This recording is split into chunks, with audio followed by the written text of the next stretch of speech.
Hello, good morning, and welcome to this week's episode. Today's episode of World Edition. It is April 27th. My name is Brandon. For those of you who haven't met me, this is Nick, our fabulous co-host. And today we're talking a little bit about data, but I just want to give you some quick headlines of the day. Steve usually starts the show with his monologue, and we're covering for him today. I'm not much of a monologuer, but I'll give it my best shot. One of the most interesting things to come out, I think, in the news today here in the States was the U.S. Census the last few days. The U.S. Census shows the U.S. population is down the slowest growth. It's at an increase of 7.4% over 2010's count, the slowest growth since the 1930s during the Great Depression. Some regions here in the States are booming. The South grew fastest at 10.2%. The West was second fastest at 9.2%. Of course, we have to talk a little bit about India as well. India's COVID crisis, they're seeing a second wave now. Mass casualties, mass tragedy in India. Many other nations have agreed to help supply masks and oxygen. Medical oxygen has been one of the most stressed out parts of that system. India will also receive the first batch of Russia's Sputnik 5, I think it's called, vaccine against COVID-19 beginning May 1st. They're going to start hopefully administering some of the vaccine there. And since India is known as the pharmacy of the world, it's made a lot of interesting questions about supply and demand and things like that. So we have a lot going on here, and I'm interested in kind of hearing everybody's thoughts on it. We have some great guests here on the show. Of course, we have Nick, our fabulous co-host. This week also joining us is Jay Glasgow from the Privacy Co-op. Jay is going to give us a great presentation about data, and I have a couple interesting questions about data. Welcome to the show, Jay. I think this is going to be an interesting topic today. Thanks. And we have our other co-host here on the IBMTV network, Mark Lee, host of the radio show with Mark Lee, the online dinner party, among other things. And beaming in from down under, or next to down under, I don't know what the phraseology is, Rakesh from New Zealand. Welcome to the show, Rakesh. So let me start off the show here. I just want to ask the panel a question. I want to talk a little bit about data and kind of key off into what we're going to talk about today with Jay. But one of the things that I'm most interested in is an announcement that's been made over the last few months. People have been talking about it. Large companies have been talking about it. Google's made big announcements. Apple's made big announcements about cookieless browsing, the cookieless future, and what it means for marketing and advertisers.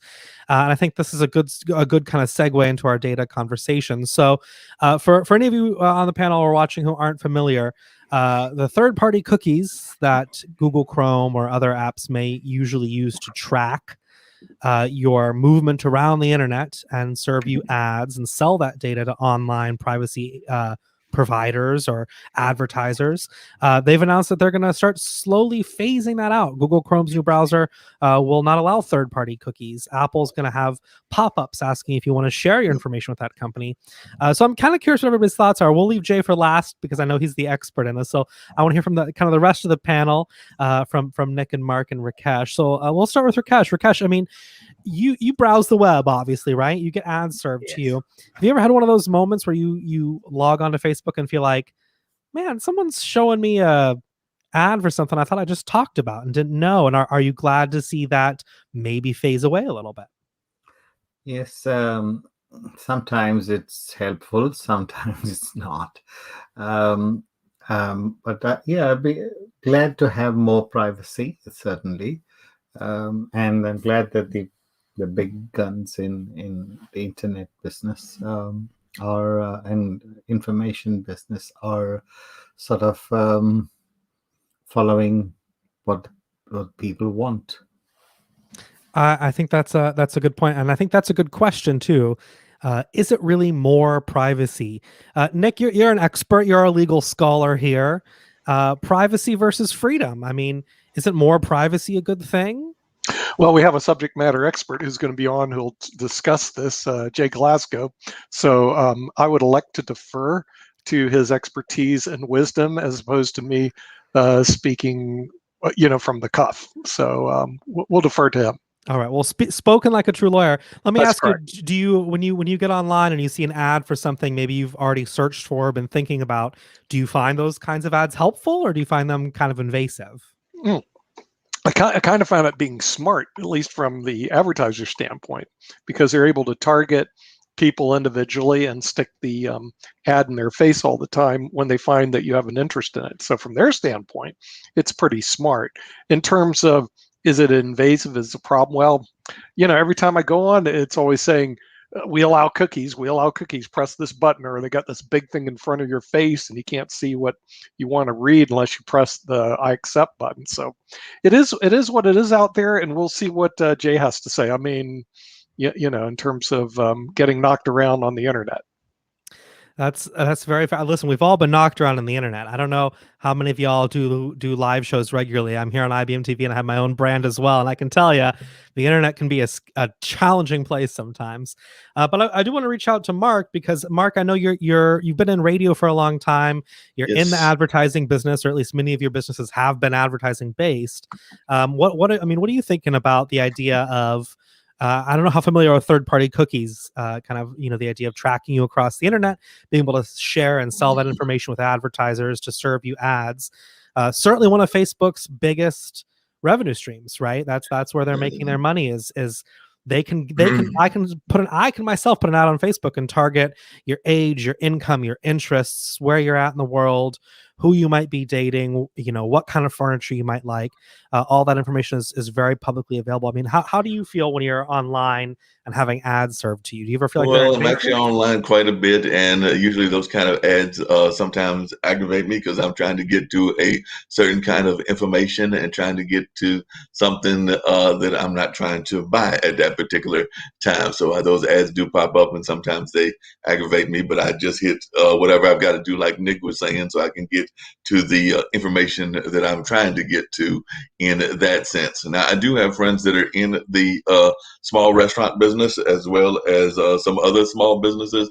And you're right, Facebook ads, you're able to target. And in some ways, even the smaller companies are able to use those kind of resources in order to get their product out as well. I'd actually be kind of curious to hear from Jay as to whether he thinks enough of the smaller businesses are able to use it as much as they would like, because definitely it's more usually the bigger companies, the Kellogg's of the world and things of that nature, like the cereal company. Not so much the smaller companies, but I do know that they are able to use it. I just don't know that they use it as much and whether they have some of the same kind of concerns in terms of that. So that's one of the things that I'd be curious to find out from Jay, is whether we're seeing enough of the small businesses using that, because definitely it is something that small businesses need to be aware of and using on a regular basis. And the other thing that I'd be curious to find out is I had a guest on yesterday, actually. She does a lot in the world of voiceover work and voice acting and things of that nature out of Canada. And she's actually of the opinion that we've actually only got, in terms of the search engines, one real search engine, which is Google. And then maybe, as she put it, maybe Bing. But that's about the only two that she's really finding people are using on a regular kind of basis. So that's another question the when it fun comes to fact about privacy. Bing, I have to share my favorite fact about Bing is that if you look up the number one searched thing on Bing, what's most searched is Google. People go to Bing and type in Google. It's become a verb for us, right? Well, lucky for us, we have a data and privacy expert here on the show today. He's actually about to launch a new show here on the IBM TV network, all about data and all about privacy. So I have two pressing questions I have to ask you, Jay. But before I ask them, tell us a little bit about your show, what you're going to be talking about, and I'm excited to see it. Well, thank you for that introduction. Fantastic. And I'm glad to be here. And yes, we have a show coming up next week. Thanks. We're premiering next Tuesday evening on prime time, U.S. Eastern Standard Time at 8 o'clock, 7 Central, as they used to say. And we're excited about it. It's going to be a fun show. It's going to talk about privacy. But instead of being one privacy expert talking to another privacy expert saying, hey, shouldn't we all do this privacy thing? And that's pretty boring, right? And it's done to death. You see those shows all over the internet, blogs and vlogs and you know, what have you, podcasts. We're going to go a little bit different. We are very pro-business at Privacy Co-op. We're very pro-consumer privacy at the same time, and there's a way to make those two things work together. So we're going to highlight best practices from businesses and talk about the success stories where businesses are doing the right thing and how consumers can better guard their privacy and their data. So we're looking forward to that next Tuesday evening at 8 p.m. Eastern Time, 7 o'clock Central. And now, you know, thank you for introducing me as an expert. I spoke at the United Nations a few years ago, and they introduced me as an expert. I felt humbled. And I said, well, you know, an expert, you know what that is in algebra. An X is an unknown factor, and a spurt is a drip under pressure. So if you're saying that I'm an unknown drip under pressure, I'll agree with you. Well, listen, you know, that's famously in any comic book how superheroes and supervillains are born. So either way, I think it's going to be an entertaining run on the show, and I'm definitely excited to see it because I think we've hit on a couple of key consumer points here, and I know you have a presentation you want to give, but let me ask you a little bit about what we've been talking about, this cookieless browsing. So you know, Mark and Nick, you know, made a good point from their generation's perspective, right? You just hit accept, right? Whatever the cookies are at this point, you're just so used to the internet. That's what you got to do to get through. You just agree. Terms of service, you don't read them, you go, right? Now, when we've made this, I say we like I work for Google or Apple. Google and Apple, you know, making these announcements about moving towards cookieless browsing, at least not allowing third-party cookies. My first question is, does it really mean anything, right? Does it actually make us a little bit more secure or protect our privacy at all online, moving away from third-party cookies on those major services if we're all just going to agree to it anyway? Sure. So let me start by saying, let's dig in deep on this conversation and let's keep the whole panel up if we may. I'd love to engage everybody as we discuss through this. You know, what Google and Apple has served up to us is a beautiful dessert. Brandon, what's your favorite dessert? Ooh, tres leches. Tres leches. Let's say that we all ordered a nice big plate of tres leches, and in the middle of it, we found a poisonous viper ready to kill us. Now, in this presentation of what Google and Apple are doing, they're bringing forth the most wonderful dessert you've ever seen. The plate is just perfectly garnished. This looks like it should be in a 3 or 4 Michelin star restaurant. We're about to dive in and enjoy it. And right in the middle is a poisonous viper that we all need to be aware of. And keep in mind, Privacy Co-op, we're very pro-business. And a few years ago, we introduced some new technology around privacy that got the world excited. And there's an organization called IAB. That's the Interactive Advertising Bureau. Probably haven't heard of them. Their membership is fairly exclusive. They only have 750 members. Those 750 members have run the internet for about 30 or 40 years. Google and Apple are among them. Xandr, CBS, ABC, NBC, all the major advertising companies. The FANG, Facebook, Alphabet, Netflix, and Google again under a different banner. So you have these 750 companies that have been running the way the internet is monetized for 3 or 4 decades now, since you know, early 90s, and even before, believe it or not. This thing goes back quite a ways. And these very, very powerful industry brokers are scared of this change. Starting over a year ago, about 1.5 years ago, after we'd been asked to join them, we were helping them solve a problem. We got to see the sausage being made. And I would say that the vast majority of those members are scared to death of this. Google stood up what they call the privacy sandbox. And as part of an organized effort to re-architect privacy on the internet, they called it Project Re-Arc in IAB. Lots of people brought forth technical solutioning. We certainly did at Privacy Co-op. We have a public paper out there. You can look it up under tinyurl.com/FalconCNS.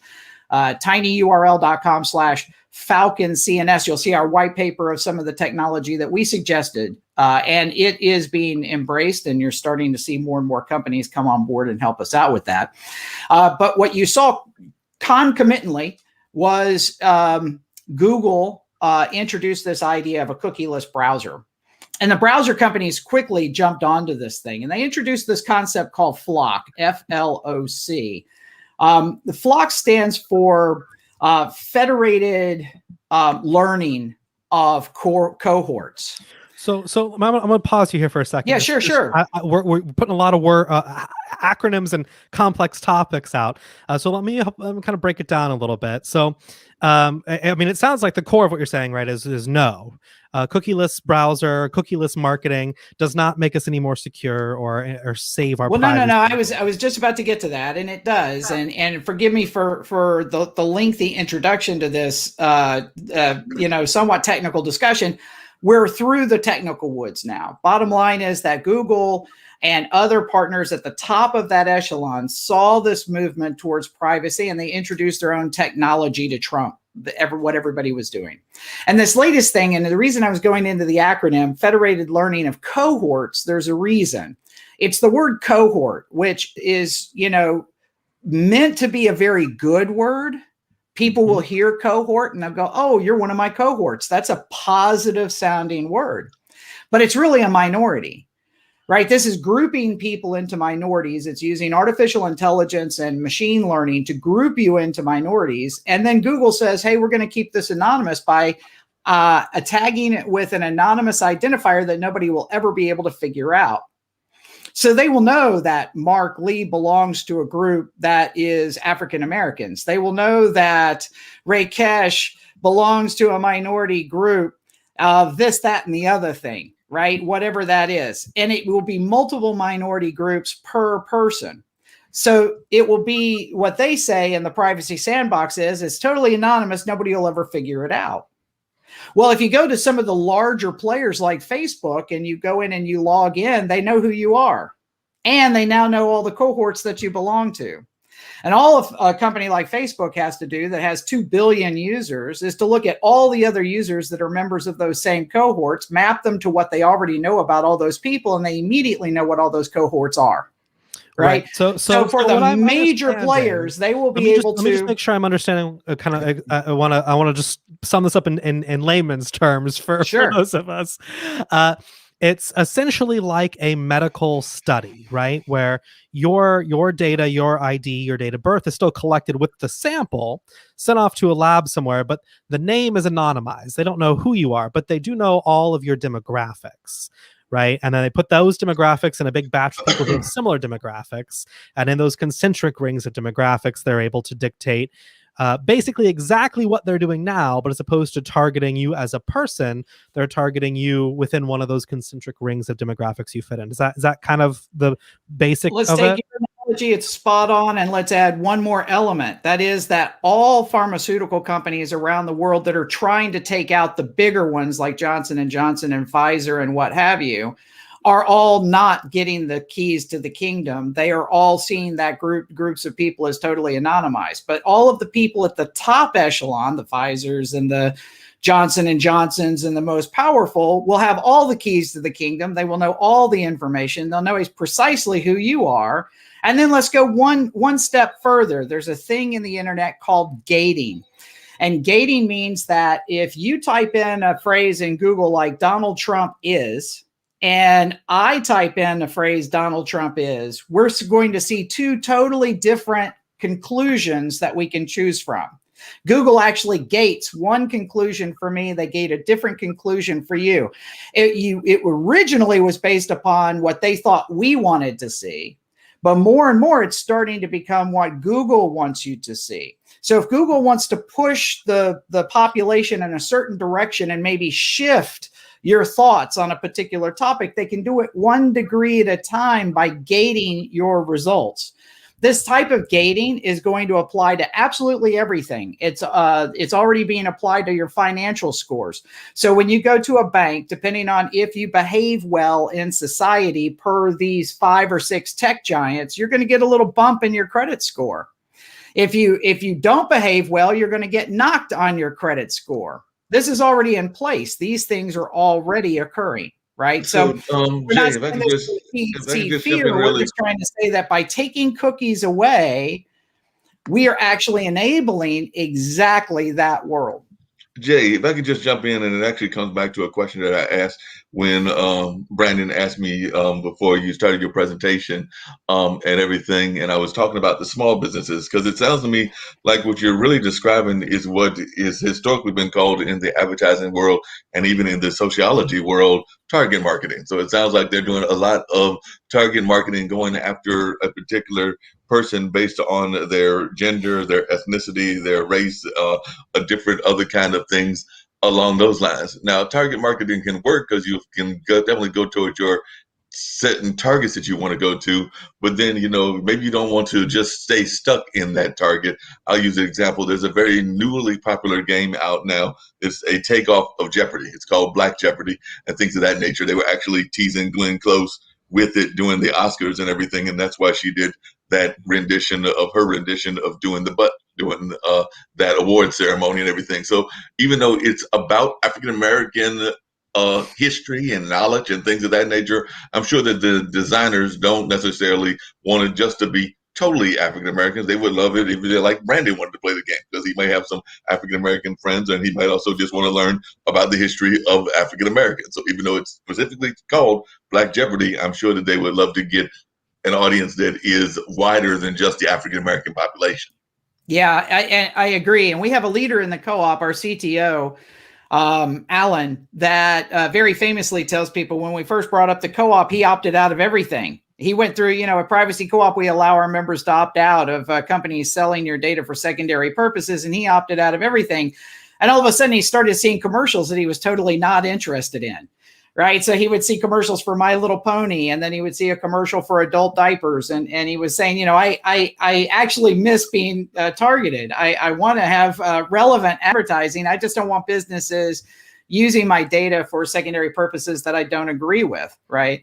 And so we're helping consumers exactly accomplish that. But what we're talking about with Phlox and cookieless browsers is the exact opposite. These are the very most powerful companies in the world, removing the ability for small businesses to compete, especially in relevant advertising. They're taking that ability completely away unless those small businesses adopt Google identity. Meaning, if I'm a small business, I can say, hey, log into my website using your Google username and password. Well, now Google's going to start collecting analytics from that small business. They have just turned that small business, and let's use the word co-opt. They have co-opted that small business into a data collector for Google. And this is becoming almost, unavoidable. Small businesses can't sell at their cash register without buying a POS system like Square. Well, Square is owned by Jack Dorsey of Twitter, right? So even with small businesses, the way they do buying and selling, the way they advertise, and every other aspect, if you're going to say, hey, I'm going to put an ad out there, I want to see if people click my ad and come to my website, Google says, oh, we'll help you with that. Put this tag in your website and we'll help you connect those dots so you can better understand. If you don't allow them to do that, there's absolutely no way for you to understand the impact of your advertising dollars. So one way or another, these 2 or 3 or 4 most powerful companies in the entire planet are going to become more powerful, and they're going to absolutely squash out any competition. There's a lovely blog, Brandon, out called Your Cohorts Are Just Ethnic Affinity Groups, Change My Mind. And it's by a world-renowned technologist. His name is Don Marty. And if you want to read the blog, you can go to blog.zgp. That's golfpapa.org. Blog.zgp.org. It'll bring his blog up on this topic. He is a technology whiz. He's done work for Consumer Reports. The guy he's a hero. And he's just pulling the whole moose out on the table and saying, hey, this step that's about to happen is not a good step. One So last let me- thing here, Brandon. I guys love hear your me? idea of bringing this back to what the common person understands. So maybe go ahead and ask your question, but I'd love to tell you a little bit about what a cookie is, because some people don't know. I just want to make sure I'm still in the studio. I got kicked out there. I want to make sure y'all can see and hear me. You are here. Okay, good. All right, good. I was listening and I was like, I think I'm in the homepage now. But all right. Well, let me. I am very familiar with cookies, and kind of why they were designed, and like everything on the internet, I think were designed with good intentions, probably. To be able to let you load a web page from another server and let that web page know that you were you and you'd already logged in and didn't need to log in every time you reloaded the page. And of course, now we're much further down the road. But I do want to play devil's advocate a little bit about something you said, just for fun. I'm a little bit on your side, I think, of the data privacy spectrum, but I think it's a fun conversation to have. So I want to go around the panel and just ask, or we can just raise hands. Does anyone here use a Google product? Gmail, G Suite, any sort of Google product? I mean, we all do, right? Yeah, definitely. So we all have already kind of given our information over to Google, our passwords, our data, our emails, our docs, our calendar in some situations. And you mentioned small businesses using a tool like Google to be the login, right? It's a very common plugin when you're building websites. You can have easy free plugins. So they're called social login plugins. Use your Facebook. Most of the arguments I hear about that world are that maybe it's defeatist, but they're that it's safer for Google or Facebook to store your password and login credentials than your mom and pop bakery or bank down the street on their own server. Google has it anyway and already has it, so it's one less place that your login credentials are going. I mean, Rakesh, I want to bring you here a little bit in on this too. Do you think there's any merit to that? Do you if you have the option when you're logging into a new maybe bank or something less secure than a bank, less important than a bank, to use a Facebook or use a Twitter login to create an account there, do you default to that, or do you set up a new account on all those services? I just use my usual accounts. I don't set up a separate account. I use my Gmail most of the time, and sometimes I use Yahoo. Rakesh Krishnan at yahoo.com kind of thing. Well, I don't want you to give your email address out on the air. I don't want you to get spammed with emails. I mean, Mark, what about you? You use Google products. Do you have any feelings? Do you feel safer with Google storing your password than with, maybe a small bank with their own server room?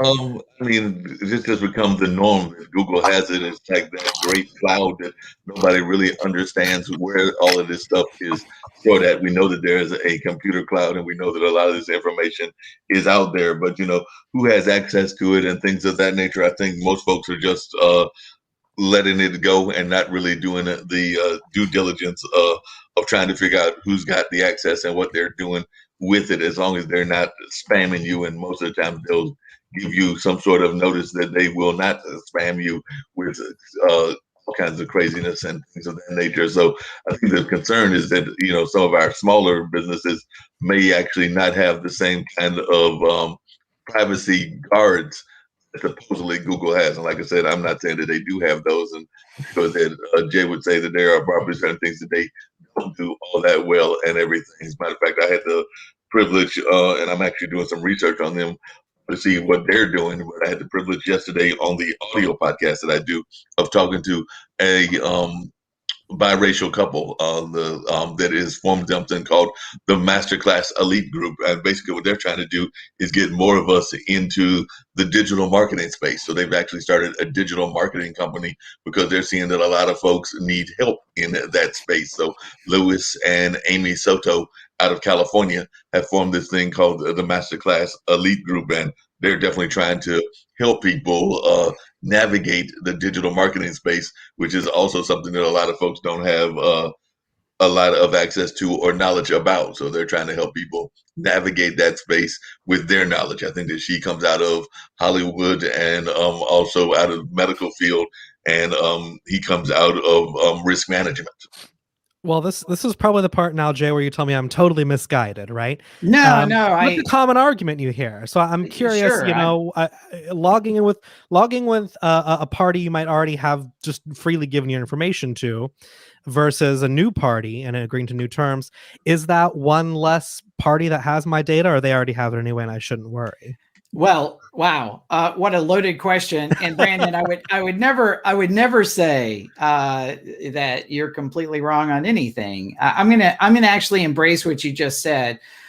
Using other credentials as a federated identity to log into other websites is a common practice, and it's one that we in the identity space 10 years ago championed. We said this is a great idea for all the reasons you enumerated. I think the complication is that we never dreamt that those identity providers would then monetize the use of our logins, that they would continue to build insights and they would start selling them and using them for purposes we never dreamed of before. But that's exactly what has happened here.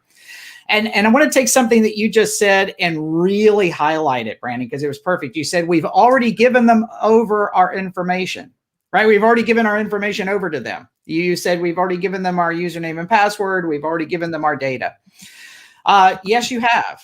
In much the same way that Taylor Swift has already given an FM radio station the MP3 to her song, right? But if that FM radio station plays her song and then monetizes it by selling commercials around it and doesn't pay her 19 cents per play, they have violated a contract that they have in place with several different agencies that represent musicians.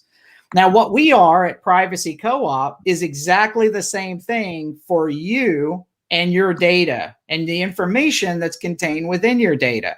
So you are a person that's putting data out there. You've already given it to Google. They're using it to monetize. They set up their terms and conditions and said, you have to agree to these before you can use any of those products that you just got. That's the first half of the conversation.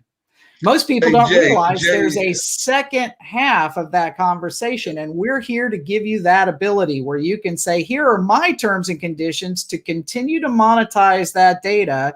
I'm now joining an authorized agency like the Privacy Co-op, and their lawyers are going to hammer this out, but I'm expecting my 19 cents per play, and I'm expecting you to agree to my terms and conditions, or I'm going to rescind, I'm going to retract your ability to use that data for secondary purposes. And oh, by the way, I get to keep using your products and services.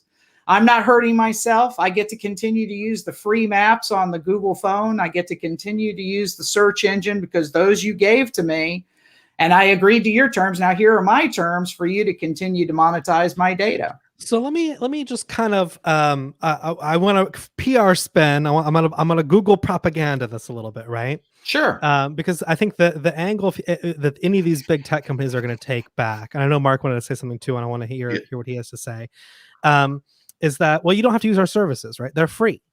You can pay to use them, or you could just not use them, go somewhere else. Now, I don't know, like Rakesh, me, and Mark maybe are not data guys, but I would have a hard time living my life without some Google products, right? Or some Facebook products or some other free products that are available online. We've grown to rely on them so much. So it might be a hard transition, but probably we could do it. And by the way, Brandon, I'm not suggesting that we make that transition. I'm agreeing with you wholeheartedly. What I'm saying here is that there's this legal concept called Battle of the Forms. It's been around for almost 100 years now. And it's where one producer can give another consumer information or resources, and they throw up a contract and say, here are our terms and conditions. Now that consumer receives that resource and starts building stuff out of it to make money. They can later come back with reciprocal terms and conditions. That's called Battle of the Forms. That's what lawyers call it.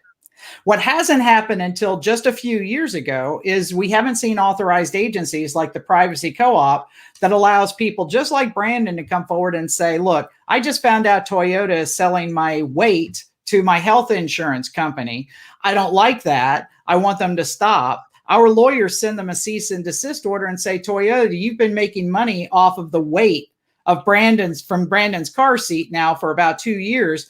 You need to stop doing that. Now, Brandon's going to still drive his car He's still going to go around. And He's that still going seat's to be going a to big get more fan depressed of and Toyota. depressed the longer lockdown goes. That seat's get that heavier the longer we go in this. Well, there you go. That's a good point. There you go. So Jay, if I could just interrupt really quickly, it sounds to me like what you're describing, and I'm glad you used the Taylor Swift analogy earlier and everything. It sounds like what you're describing is basically what YouTube and Facebook have been doing with the music industry for the last months, which has actually been aggravating a lot of the musicians and everything as well, because basically they've been like saying that, if Brandon was to release a song, and Brandon does have some musical theater background and everything, and Brandon even gave me permission to use the song and everything of that nature, that if they heard the song, that they would then come in there and be like, nope, we don't like that song, and we're going to basically kick that particular part of the video into mute, and maybe even take it off at some, if you keep aggravating us and keep doing it and everything of that nature. And like I said, a lot of musicians have been getting frustrated with that, because they've been having it muted on their own music, as well as having it muted from things that they plainly had permission of. So it sounds to me like what the Privacy Co-op is doing is similar to what Facebook and YouTube have been doing with music, in the sense of trying to protect it. Now, my question is, there has been some complaints about that because of what I just described. So is there any concerns from y'all's standpoint that some of that information may have some of those similar kind of complaints? Yeah, I think from a Privacy Co-op perspective, we're going to avoid those complaints. We very carefully, in the legal language that we send to Google and Facebook and many other companies, we say this person's going to continue to use their services, and you may certainly collect that data for primary purposes, right? We still want to have our maps, we still want to have our weather reports, et cetera, et cetera. But for all other uses of this, you need to stop until you agree to our terms and conditions. Now, by the way, Mark, what you just listed is what falls squarely into what we call the pot calling the kettle black, because Google will cache news stories from various news sources. Mm-hmm. You go to channel WHNT-TV in Huntsville, Alabama, and you watch a newscast, they're going to get advertising dollars because you went to their website. But if Google caches that story, and when you search for it on Google, they just show you a cached version of that story, WHNT-TV gets no money whatsoever, and Google gets 100% out of the advertising revenue, and they don't pay a penny to WHNT-TV. In fact, WHNT-TV won't even be able to exist unless they're on Google, and they're probably paying Google for the ability to show their various videos on YouTube, right? So this is insidious. Now, in Australia, just 6 months ago, Australian government started hinting at the idea that they were going to start fining or collecting some sort of payment from Google for caching news stories, because all of their newspapers are going out of business over there, and all their TV station news are going out of business, right? So they hinted at this. You know what Google said? We're going to take Google search away from your entire country. If you have a mom whose son just got bitten by a poisonous snake, and she goes to Google that snake to try to save her son's life, it won't be there, because we're not going to allow you to force us to make concessions and pay for news that we're caching for free. That was their reaction to it. It stunned the world. So this is the kind of situation that we're dealing with. Now, we have a presentation here today, Brandon, and I think I can get through it. Yeah, that's what I was going to try and pivot us there a little bit. It will bring us all the way home on this very topic, and I think it'll answer Mark's question. Okay. Well, I want to pivot to that here. We're coming up a little bit past halfway through the show, so I just want to remind everybody, if you're watching, to check out Jay's show, Private Eye, talking all about privacy, data, cybersecurity. Tuesdays here on IBMTV. You can watch all sorts of premium IBMTV content at IBMTV.tv. And I'm excited to see this presentation. I do think that the Googles of the world would probably say, if everybody signed up with you, we wouldn't exist, because we wouldn't make any money selling your data and your ads. So we actually want them to exist. We want them to be in the good service provider. So you're just going to rebuild their business model a little bit. We just want the companies to be transparent and license the use of our information, right? Which is a reasonable thing to ask. It actually helps them in the end. Well, let's talk a little bit about data, insight, and inflation. I'm looking forward to the presentation, but will it also answer my question about caches as well, because I do get, and I do have to use it both for IBMTV as well as other sources, a variety of news sources, and a lot of them do use that cache system of, you got to pay a certain amount of money in order to get the full access.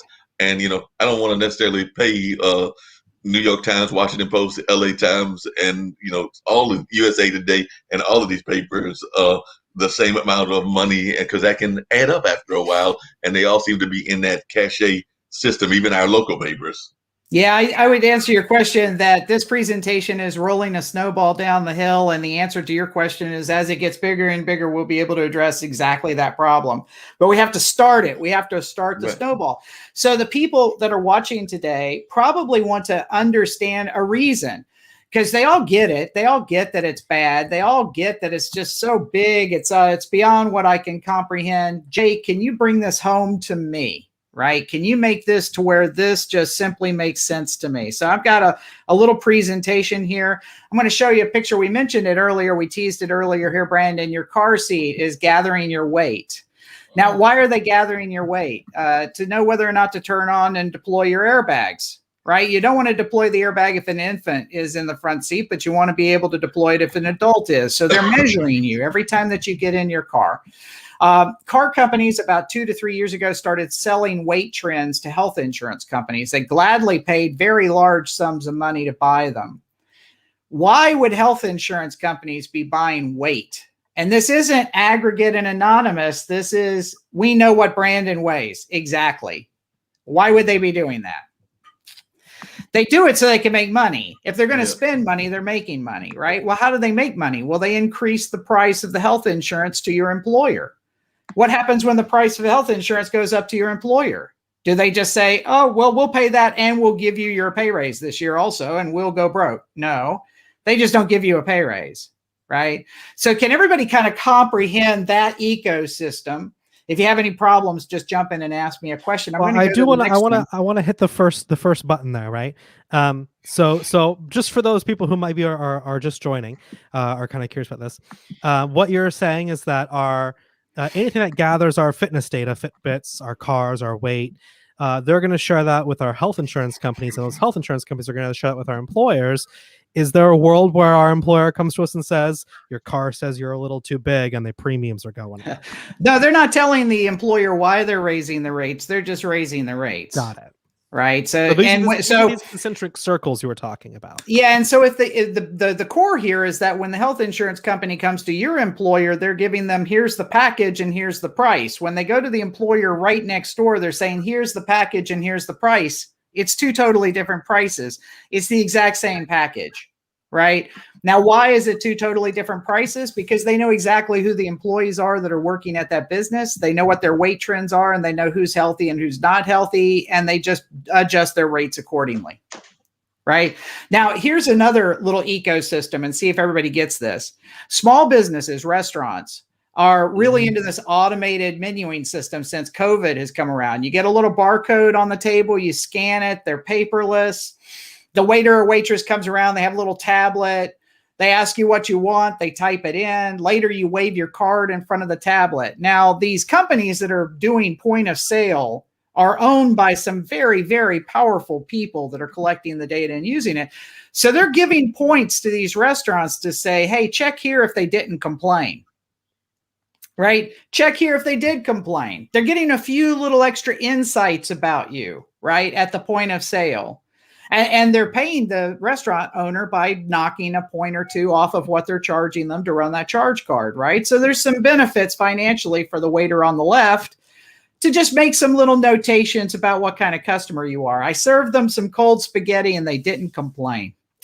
Now, this data goes to what are known as data brokers. Data brokers deal with politicians. Politicians are trying to figure out how they can maximize tax revenue. Anybody that's played SimCity, for like longer than 15 minutes, learns that you want to increase the tax rate up to where people won't complain. But the second they start complaining, they leave your city and the whole thing falls apart. So how do you find out what that level is? You buy data. So the data from your restaurant visit can end up at your tax assessor. And now your house rates just went up. Why? Because you didn't complain about cold spaghetti. How would you ever be able to make that connection, right? Now, if everybody gets that ecosystem, I've got one more for you. You go to a bank, you're very excited, you want to get a loan, you're going to go on that big trip your family's been wanting to go on for a long time, you just got a big pay raise. That banker is going to take a lot of data from you and they're going to have to verify it. It's all part of the loan process. They take in your cell phone number, for example, and they validate it with your telephone company. They pay them $1. So the phone company will say, yep, that's their cell phone. Well, now the phone company knows you're applying for a loan. And so does everybody else on that entire spectrum. Now, although the banks are doing a very good job at telling you what they're going to do with the data, more and more they are directly selling that data. But all of those points of verification are also. So then you go to get that trip. Yes, I'm going to fly to Scotland, right? Go Scotland, Glasgow, Scotland, great place. I think everybody should see it. Your ticket comes up on that little flight broker site that you went to, and it's $25 more than your neighbor's ticket. And it's the exact same plane, it's the exact same row, but you're paying $25 more. Why? Because they know you can. You just got that big pay raise, right? So does everybody get this ecosystem? Are you seeing how this can happen? Well, what we're finding out is that this is causing a type of inflation in the economy. We call it insight inflation. And we're measuring that this can be up to $250 a month per household or more. That's money that you are paying more for exactly the same products and services simply because you haven't told companies not to do it, right? So until you tell them not to do it, they're going to continue to do it. How do you tell them not to do it? Well, one way is to read all the privacy policies of everything you ever put on your phone. Let's start there. It's going to take you about 250 hours a year to read through all of the terms and conditions and privacy policies for the apps that you load on your phone. There's an easier way. You can go to our website, Privacy Co-op, privacy.coop. And on privacy.coop, you can type in a name of a company like Toyota, and we will show you what we call a star card. We have measured and judged, adjudicated their privacy policy. We'll tell you how good or bad it is. We'll tell you if that company, you see the gray stripe down the right-hand side, we'll tell you whether they're fighting human slavery worldwide or not, right? We'll tell you, because a lot of people tell you that in their privacy policy, whether they're against human trafficking and slavery. And we like to highlight that for the companies that are. We'll give you a link directly into their privacy policy if you want to read your rights through them and opt out the way they tell you to. But if you want to make it really easy on yourself, right on the left-hand side, bottom left, it says, make them stop. It doesn't get any easier than that, does it, Mark? It's just, you click, make them stop. You can't get any easier than that. But Jay, I do have a quick question for you on that, because I think I've mentioned it on this show before. I've definitely mentioned it a couple of other times here on the network and everything, which is, I love opt-out programs, but the problem with opt-out programs is that they don't always opt you out, because I know that I don't drive, but somehow for the last, I'd say probably a year, I've been getting this auto, like insurance kind of call, and every time, and they literally say, you know, if you do not want to get this call anymore, press 9 or press whatever number, and we will eliminate this number. I still keep getting that call, even though I've been opted out. I think I've opted out at least 20 times. You know, there are steps to this, and we go back to the Taylor Swift analogy. The first step is to put a contract in place. So the way you do that here is you say, make them stop. We fax them a cease and desist order for on your behalf. Now, they've got 14 days to reply to that. If they don't, we take legal action. But let's assume that they do. When they reply to that, they sign the agreement that they agree with the cease and desist order. Now, if they continue to plague you, that's harm, and we can go after them with a class action lawsuit. We would prefer not to do that, but those are the steps by which we can do this. Now, the other way you can do it is to go to their privacy policy and try to do it on your own. You know, that's why we formed the Privacy Co-op. You know, a lifetime membership is just $25 one time. That's it. We all pull together. We share attorneys. And it's a lot more effective when we work together, because, you know, all those businesses, they're working together. We need to work together as well, right? So this is inside inflation. We're saying that when should you start taking action, Brandon? We think you should take action right now.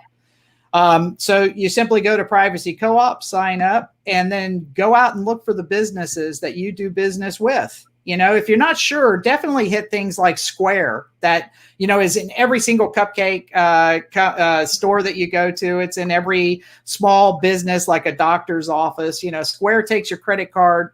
They're all over the place. You can opt out of Square. That's easy. So you go to privacy.coop, look up Square, say, make them stop. They know you by an email address. Just enter that email address. We promise we don't sell the data at all. And we are keeping it just as secure as Google does. We have very secure systems, right? So, you know, just take a look. And if you look up a business and make them stop, what we project is that you're going to start to see some of your monthly expenses go down over time.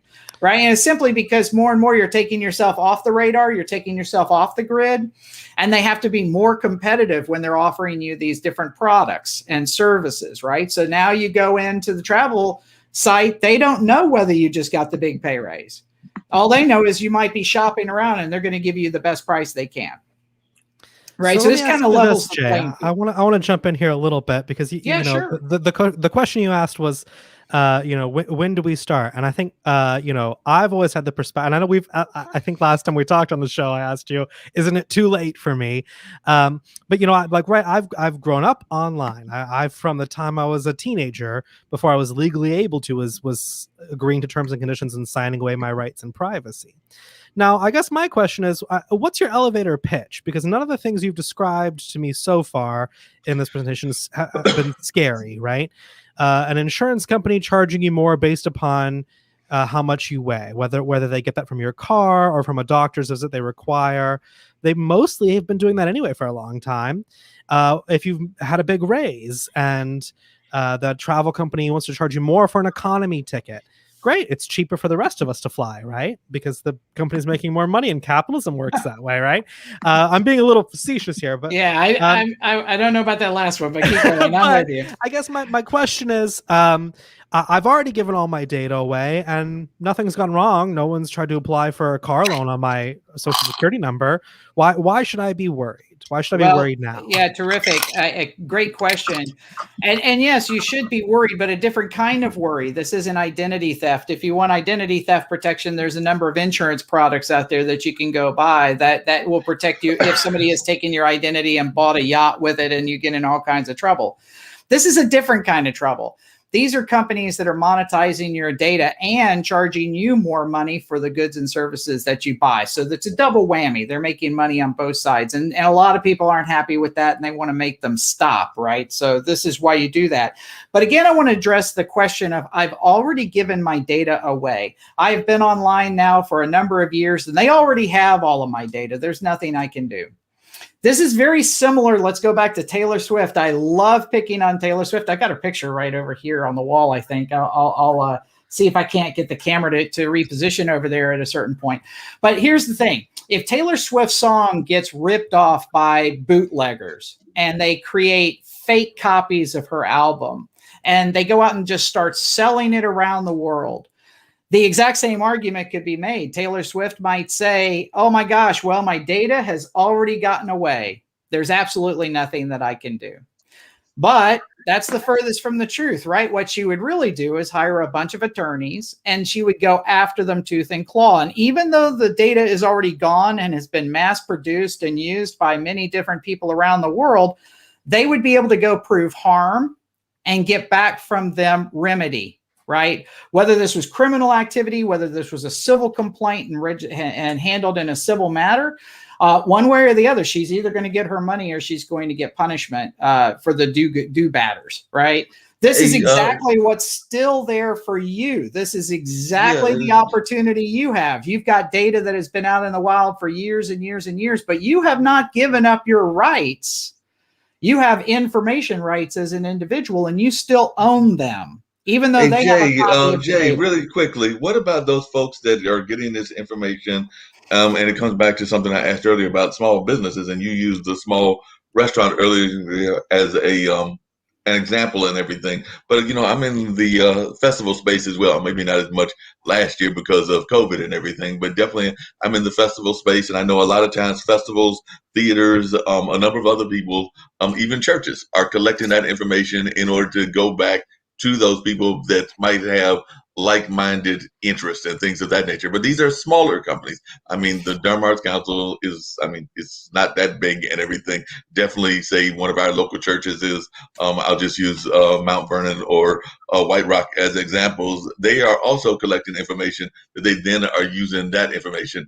Is this kind of thing going to hurt or harm them? Because a lot of times they want to use that information in order to reach the customers that they want to get. So my question is, will this kind of law hurt the small businesses that are also using data? Wow, what a terrific question. And Brandon, I hope we can fill this in. I think we can within the next minute that we have together. So Mark, to answer your question directly, we work with conventioneers all the time on exactly the same subject. We turned what was used to be a cost center for them into a profit center. How does that work? Well, you know, conventioneers and event holders, people that put on events, they buy and sell data all the time. And when you go online and you buy a ticket to go to a convention or to an event, you're paying them $100 to attend the event. They're collecting lots of data about you. Meanwhile, they have a lot of people that are presenting in booths at that event or that conference. They're selling your data to those booth owners, right? So that that's an income maker for the event provider. In doing so, they're crossing a lot of privacy lines, and they can find themselves on the wrong end of federal fines and other governmental fines like CCPA in California and European Union. Around the world, these governments will come in and they will take big fines out of these folks. So they run this at a risk. And they're paying for it because every time you buy a ticket from them, they're having to pay $3.53 in like the charge services and the wire services and everything else. So it's a cost center for them that's risky. Here's how we fix that for them. We say, look, become an affiliate of the Privacy Co-op.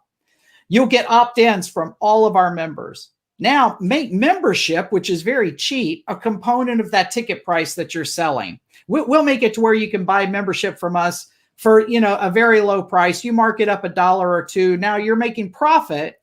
So you're signing up Mark. He's coming to your event. The messaging is, Mark, we care so much about your privacy that we have prepaid a membership into the Privacy Co-op. Here's the code. Go activate it.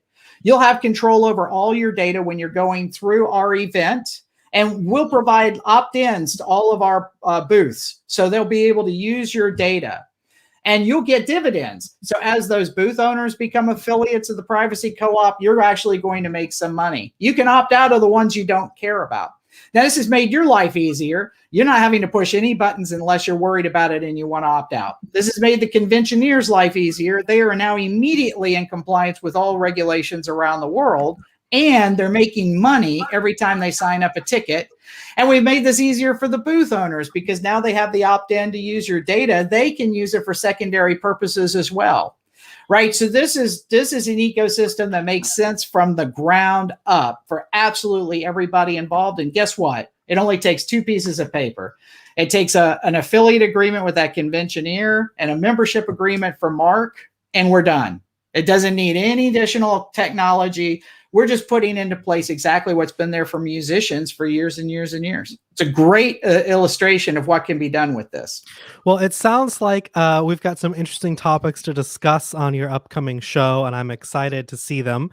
I'm particularly excited to see some of the kind of hot privacy issue topics that will happen on the show. I think we'll have a lot of fun there. Yeah. So I hope everybody does tune in. Private Eyes looks like it's going to be really good, but hey, Brandon, I know we're getting ready to wrap up, but I think we just learned 2 very amazing things today and everything. One, Jay needs to be on a spelling bee because he kept using big words that folks may not know and everything. So he needs to get on a spelling bee so we can get him to win some money for IBMTV. And we've also learned, and I know Jay's got a significant other, that he also has a crush on Taylor Swift because he definitely mentioned Taylor several times. We've maybe found the title for today's episode, which is, as always, Taylor Swift Saves the World. This has been World Edition here on IBMTV, April 27th. Steve will be back tomorrow with another episode. Don't forget, we're taking the first week of May off. We'll be back May 10th after this week. So enjoy a little bit of a breather from some of the concerns about privacy, politics, economy in the world. Maybe make yourself a cocktail at 10 a.m. Nobody's stopping you. This has been World Edition on IBM TV.